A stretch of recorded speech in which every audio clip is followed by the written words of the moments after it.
Every single book which have toppers suggested, but nothing worked for me.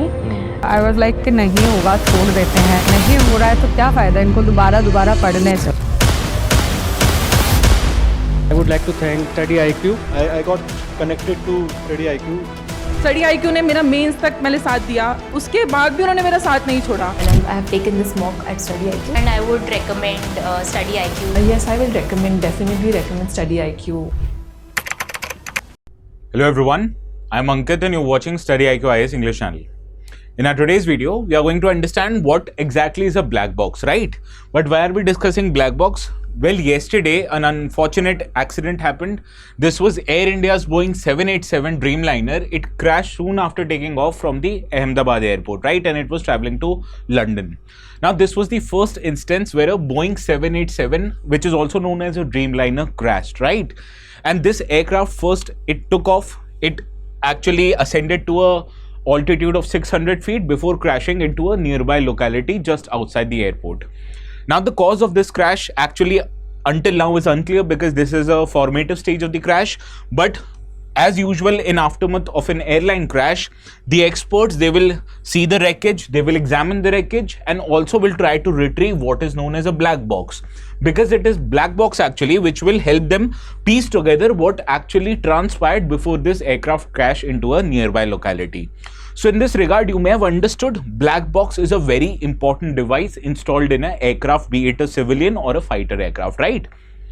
Now, what is a black box? Basically, black box is a simple flight recorder device which originated back in 1950s. Now, in 1950s, when the world's first commercial airliner known as de Havilland Comet started its operation, it led to many unfortunate accidents of these kind of aircrafts. So, to ascertain the cause of these accidents, an expert committee was set up under the chairmanship of an Australian jet fuel expert known as Dr. David May Warren, and he, along with his special team, they investigated the cause of the crash of these aircrafts, which was launched for commercial operations back in 1952. But as they were launched for the first time for commercial operation, these kind of aircrafts, they saw major accidents in its initial years. So the aircraft we are talking about is world's first commercial jetliner known as the de Havilland Comet, which is basically this aircraft, right?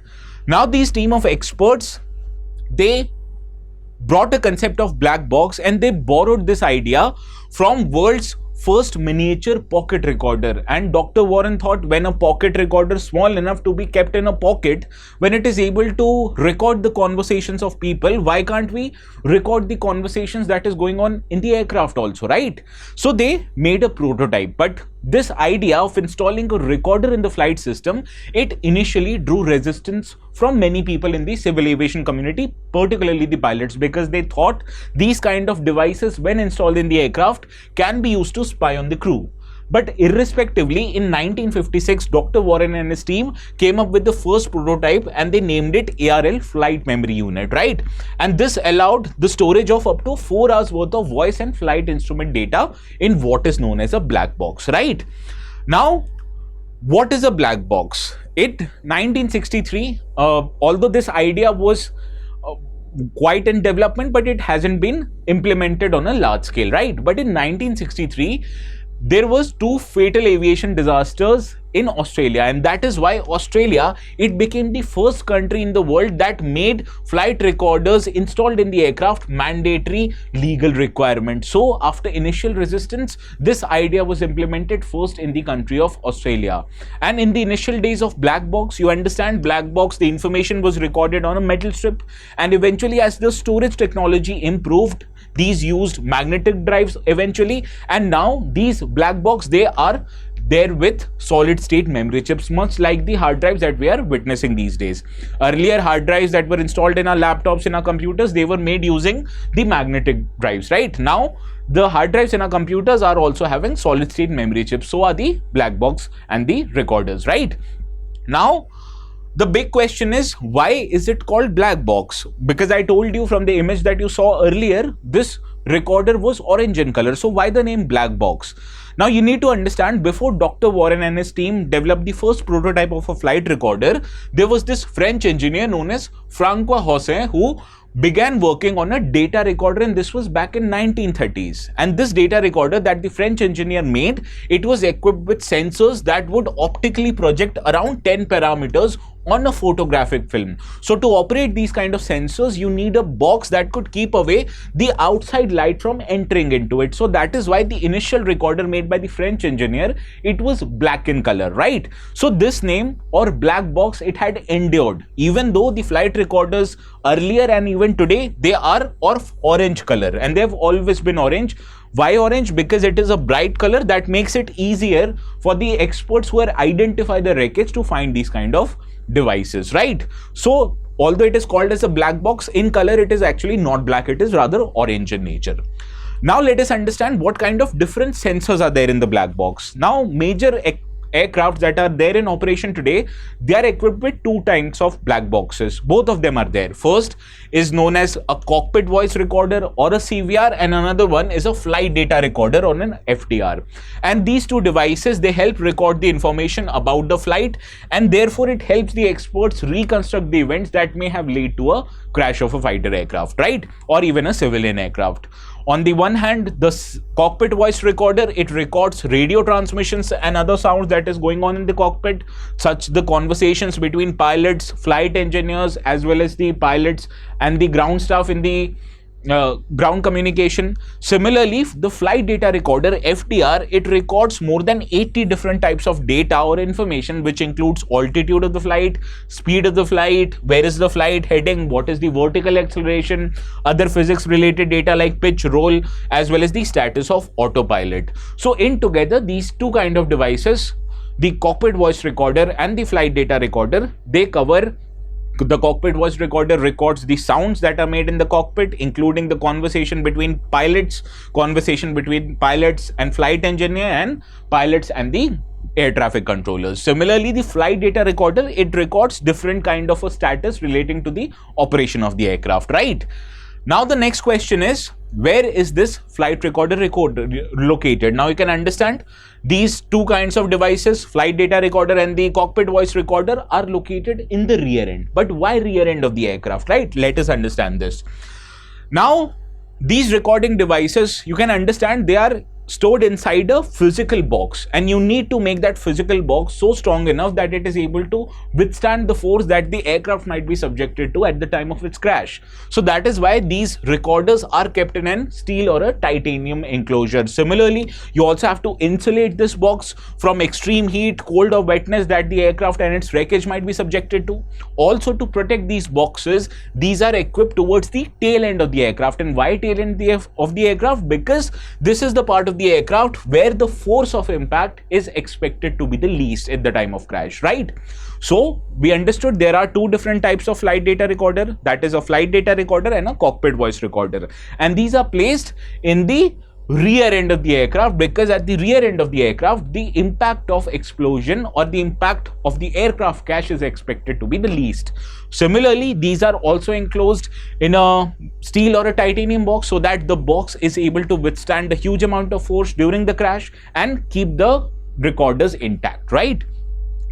Now the next part is, how are these boxes placed and how are they retrieved at the time of crash?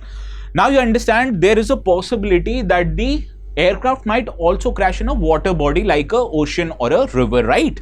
So to make these black boxes discoverable and able to retrieve from these water bodies, these flight data recorders are also equipped with a kind of a beacon that emits a ultrasound signal which is there for 30 days, so that the rescuers, they are able to rescue this data recorder from the aircraft and its wreckage even after 30 days of accident.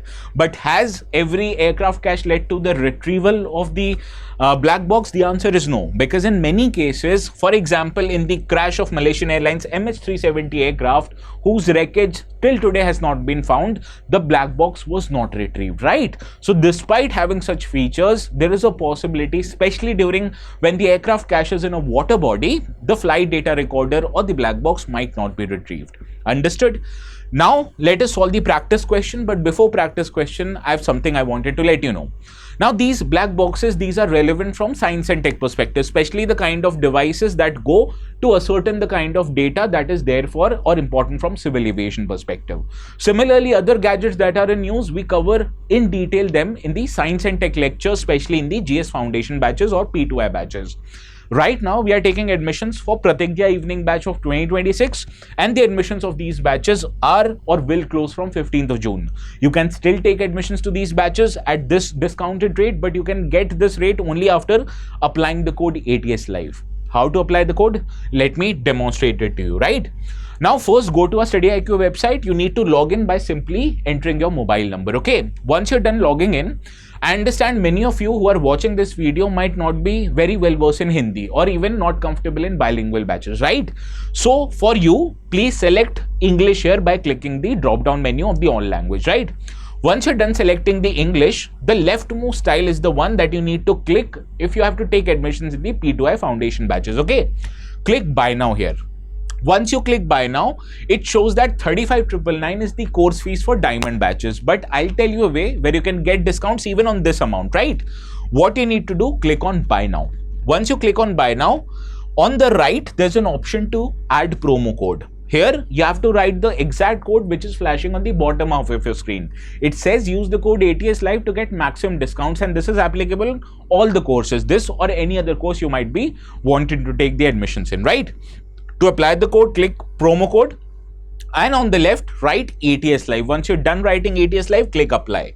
As soon as you click apply, you'll realize that 7,000 rupees discount is now applied, and diamond course right now is at 28,999. Platinum is at 23,999. Gold is at 13,999. Either you can take admissions in either of these three, obviously, but if you ask my recommendation, I'll tell you opt for diamond batch. Why am I telling you to opt for diamond batch? Because diamond batch comes with many features that are not available in these two batches. What are these features? You obviously will get live classes, lecture notes, one-to-one membership, but in diamond batch you'll exclusively get a mains residential program. Suppose if you clear prelims, you'll be brought to Delhi, and every expenses of yours like studying, food, lodging, etc. will be taken care of by StudyIQ. You'll be kept in an atmosphere that promotes competition, that promotes you to do excellence, right? So this is what are the benefits of mains residential program. Similarly, if you demonstrate good learning in the initial stages, you will also be brought to Delhi for prelims also, right? Also, you'll get a selection box, which is all the books that is necessary from your preparation phase. You'll be getting guidance from the faculties itself under Margdarshan, and you're also eligible to get scholarship. Suppose if you opt for diamond batches and you clear prelims, all of your course fees, yes, all of your course fees will be refunded. And if you top your monthly test, you'll be eligible to get a financial reward of 11,000 rupees. That is why I was recommending you to take diamond batches, right? And to take admissions in the diamond batch, please do not forget to apply the code ATS Live. And if you still want to know what are the different features available in diamond and not available in gold and platinum, this is the slide that you need to watch. I will upload them in the notes, okay? So this is the practice question that you need to solve. Do let me know the correct answer of this practice question in the comment section, and the ones who answer it correctly, I will give your comments a thumbs up so you'll know it that you've answered it right? And if you want to download the notes, these will be available on my Telegram channel, which is called as ATS Live. What you can do is go on the top right hand corner of your Telegram app, enter the words ATS Live, you'll find the channel, subscribe to it if you still haven't, and download the notes. But for some reason, if you aren't unable to find the channel now, this is the QR code that you need to scan, okay? So this is all from my side for today. Please have a very good night, and this is all. Every single book which have toppers suggested, but nothing worked for me. I was like कि नहीं होगा छोड़ देते हैं, नहीं हो रहा है तो क्या फ़ायदा इनको दोबारा पढ़ने से. I would like to thank StudyIQ. I got connected to StudyIQ. StudyIQ ने मेरा मेंस तक मैंने साथ दिया, उसके बाद भी उन्होंने मेरा साथ नहीं छोड़ा. And I have taken this mock at StudyIQ. And I would recommend StudyIQ. Yes, I will definitely recommend StudyIQ.